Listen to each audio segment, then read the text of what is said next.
What's up, guys? Welcome back to the channel. Today we're gonna talk about the fights to make after the amazing UFC 314 event that we had last weekend. So yeah, let's get into it. The new featherweight champion Alex Volkanovski. That was a great fight against Diego Lopez. My favorite fight of the year after Ankalaev Pereira. And yeah, man, I think it's pretty obvious who he will fight next. Movsar Evloev, Evloev is easily the most deserving fighter when you look at the rankings, with Holloway and Topuria moving up to lightweight as well. Evloev is 19-0 on a 19 win streak, obviously, and he's on a 9-fight win streak in the UFC. He had an impressive and entertaining fight against Aljo, who is a former champion at UFC 310, beating him by unanimous decision. So yeah, that fight was great. They had great scrambles. It was a very fun fight, but he outclassed Aljo. Evloev is obviously a high level wrestler. The last high level wrestler that Volk fought was Islam Makhachev. Their first fight, yeah. But in that fight, Volk really held his own, and he narrowly lost. So that means if Volk could hang with Islam, then Volk can easily hang with Evloev. And Evloev's striking is definitely not as good as Islam's. So in this fight, I feel like Evloev would definitely rely on his wrestling here. So yeah, it would be interesting to see how Volk would deal with the wrestling. But if Volk manages to stop these takedowns and keep the fight on the feet, man, then we all know it's going to be a long night for Evloev. But yeah, I think that's the next fight for Volk. Yeah, and I'm looking forward to that one. And then next, Diego Lopez, Yair Rodriguez. That should be the next fight in the featherweight division. Obviously, they had that altercation at the UFC 314 press conference, shit talking each other in Spanish, man. Yair came up with the colon. Culón. Oh. Culón. Oh. Dímelo. Culón. You Eres wuss. culón, ¿sabes por qué eres Oh. culón? No le pegaron a Diego entre tú y tu equipo. Say it to my face. No le man. pegaron a Diego no le pegaron a Marco entre tú y tu equipo. Escucha. Le pegaron a Marco entre tú y tu equipo, ¿sí o no? Esperando el momento correcto estaba para decirte esto en tu pinche cara, loco. Oh, we were Tú me waiting las vas a for- pagar a mí por Marcos, güey. And you guys Y si me pelas la verga, to güey. fight me. Is that what you want to fight me? Toca em What's alguém going do on? meu equipo. Toca em alguém do meu equipo e confiarás na tua frequência como confio ele. Yeah, man. And then just the whole fight about Diego Lopez's team attacking Yair's teammate or something like that. So yeah, man, there's tension between the two fighters, and this fight will just be epic because of the two great fighting styles. Diego Lopez, great boxing and jiu-jitsu, and Yair, in my opinion, the waviest kickboxer in the UFC, who's also decent on the ground. So this is a fun matchup. It'll be really fun. Both fighters have points to prove. Diego Lopez, fresh off a title loss against Volkanovski, obviously. I'm pretty sure he'd like to prove himself to others that he's a championship caliber fighter. And Yair Rodriguez, fresh out of dominating Patricio Pitbull, Bellator double champ. He would like another crack at the featherweight championship, and a win here might just get him a title shot. So yeah, I think a win for either here would probably get him a title shot. And then Paddy Pimblett, oh Paddy the baddie. This guy is legit, guys. He's very legit. I know he had many doubters. I doubted as well that he could hang with the high caliber fighters, but he's legit. He silenced the doubters against Michael Chandler and proved that he can hang with the top guys in the division. Yeah, man, as much as Chandler has a poor record in the UFC, beating him like that is no joke. So in my opinion, the fight that makes the most sense for Paddy Pimblett is Justin Gaethje. It's Justin Gaethje. Let me land. So the lightweight division obviously is in a weird spot. There are many fighters who have a case of being the next contender. Oliveira, Sarukian, Topuria, and Gaethje. My initial guess right after Topuria moved to lightweight was that we'd get Islam versus Topuria, and then Arman versus Oliveira to determine the next number one contender. But Islam and his team wants Topuria to earn his opportunity, so they want him to fight another lightweight first and beat that lightweight before he gets a title shot. So in my opinion, what should happen is we should still get Islam versus Sarukian 2 for the belt, at like International Fight Week or something. And then the contenders fight should be Topuria versus Oliveira, right? And then there's Gaethje and Pimblett. I wouldn't say that would be a contenders fight, but they would like propel them towards a title shot. So since we're gonna have Islam and Arman, and then Oliveira and Topuria, yeah, that means the other guys left are Gaethje and Pimblett, and it makes perfect sense. And I love this fight because it's a big test for Paddy. So he proved that he can strike, right? But that was against Michael Chandler. So I want to see his stand up against a dangerous guy like Justin Gaethje, and it'll be interesting to see how he would use his jiu-jitsu against Gaethje, if he would, because that didn't look like it was a plan against Chandler, So yeah, man, a win for either Gaethje or Paddy would definitely propel them to close to a title shot. I don't think it would get him a title shot, but yeah, it would get them very close to one. Especially Paddy Pimblett, since he's Dana's son and he's on a hot winning streak too.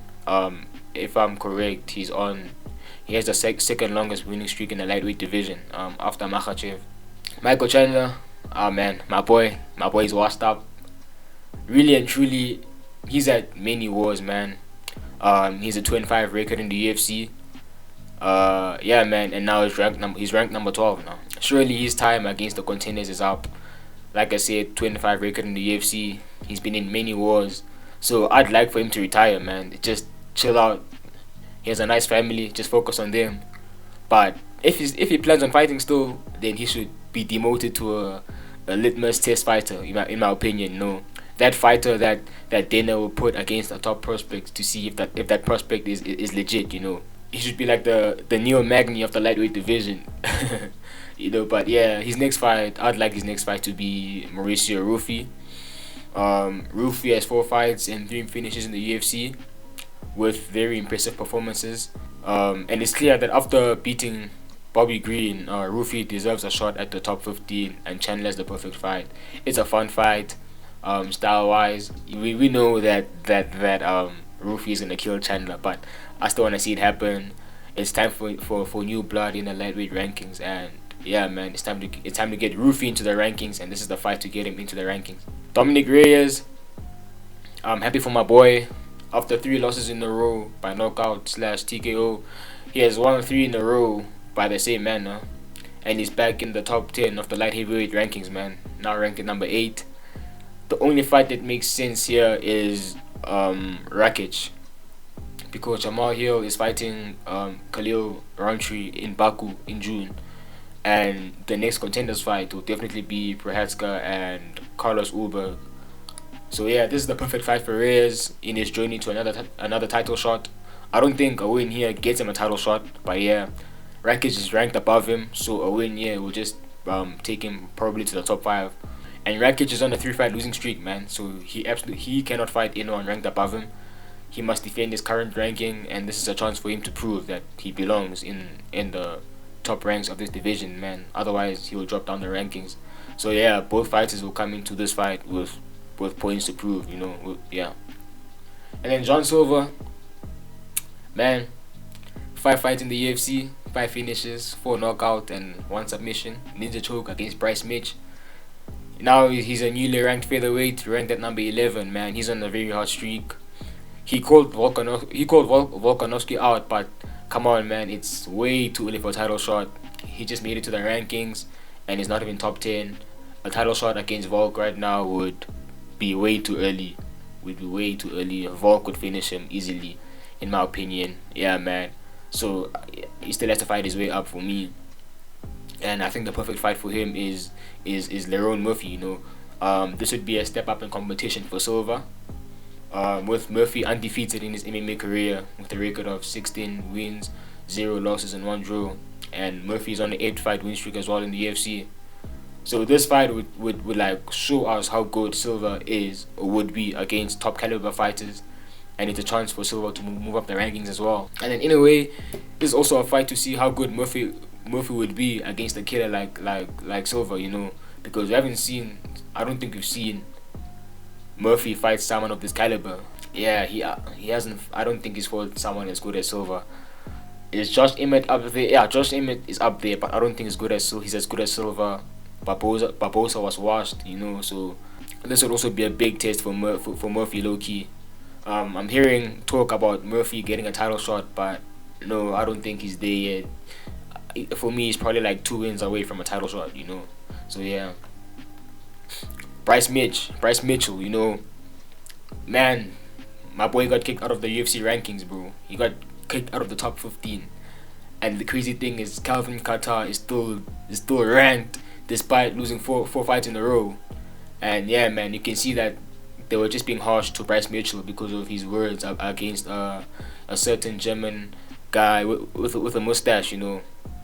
But yeah, Mitchell losing his ranking is very wild.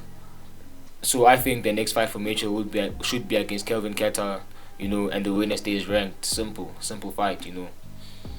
And then my boy, Dynamite Dan Ige, 50K, you know. I think the fight for him here, the next fight for him is Patricio Pitbull. You know, Dan Ige is rebuilding right now after 2 losses in a row. And after beating a top prospect in Short Woodson to keep his spot in the rankings, this is the fight to make. This fight would be entertaining because both are known for their striking power, you know, and Pitbull would actually let his hands go here because he isn't fighting a taller guy with a longer reach. So this fight would be fireworks, you know. Pitbull, a former Bellator champion of 2 divisions in Bellator. He's faced top competition throughout his career, and his transition to the UFC, it just adds intrigue as he seeks to prove himself against established UFC contenders, you know. And Danige is a seasoned UFC veteran who has consistently faced high-level fighters, you know, demonstrating resilience and the ability to adapt. So yeah, man, their combined experience in this fight just sets the stage for a strategic and a hard-fought battle for sure. And yeah, this fight would be like a litmus test for both athletes, you know. For Pitbull, it's an opportunity to rebuild after his loss and establish his place in the UFC rankings. And for Ige, it's a chance to climb higher up the division by beating a renowned former champion. And yeah, man, the outcome could impact the trajectory of both fighters' careers, you know, and the landscape of the featherweight division. This is like a compelling matchup with stylistic fireworks, man, and significant strikes. Yeah, man, this would be a must-watch for MMA fans for sure. Yan Xiaonan. Yeah, man, the only fight that makes sense for her is Amanda Lemos.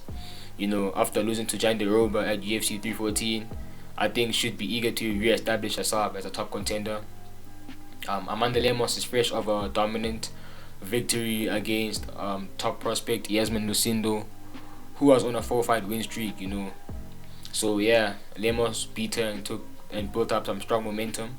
And this fight, I think, would be a chance for Lemos to establish herself as a contender by beating a top contender and former title challenger in Yan Xiaonan. And for Jane Roba, a title shot against Weili is a no-brainer. The fight against Xiaonan was a contender's fight, and yeah, man, Jane Roba, she beat the number 1 ranked strawweight, which was Xiaonan. And yeah, man, she's now on a five-fight win streak, so she'll definitely fight for the belt next. But if you ask me, that fight is easy money for Zhang Weili. But yeah, man, Jane Roba should be next for the belt. And then my boy Chase Hooper. I'm a new fan of Chase Hooper. I like him a lot. You know, very funny guy. That comment about gooning too much in the camp cracked me up. But yeah, man, I think it's time for Hooper to fight someone young at the age of 40 again. He did well against seasoned veterans in Clay Guida and Jim Miller. I was very impressed with his jiu-jitsu against Jim Miller. You know, I actually enjoyed that fight. Screw the fans who were booing that fight. Go watch Glory Kickboxing, bro. This sport ain't for you. But anyways, Chase Hooper called out Fares Ziam after his win against Jim Miller, and that's the fight I want to see happen next. To be honest, Hooper versus Ziam. You know, both fighters are on 5-fight win streaks, and it's a fun stylistic matchup, a classic kickboxer versus Brazilian jiu-jitsu. Yeah, so for me it would be very interesting how Hooper would attack this fight. Obviously he would go for takedowns, and I'd like to see how Ziam would fare against someone with jiu-jitsu, like with as good jiu-jitsu as Chase Hooper's. So yeah, man, this is a fight that could propel both fighters into higher contention. It's a chance for both to advance in the lightweight rankings and potentially fight for a spot in the top 15 soon. So yeah, guys, those are my thoughts for the fights that should happen next after UFC 314. Please leave a comment to tell me your thoughts, and then please like and subscribe. Peace.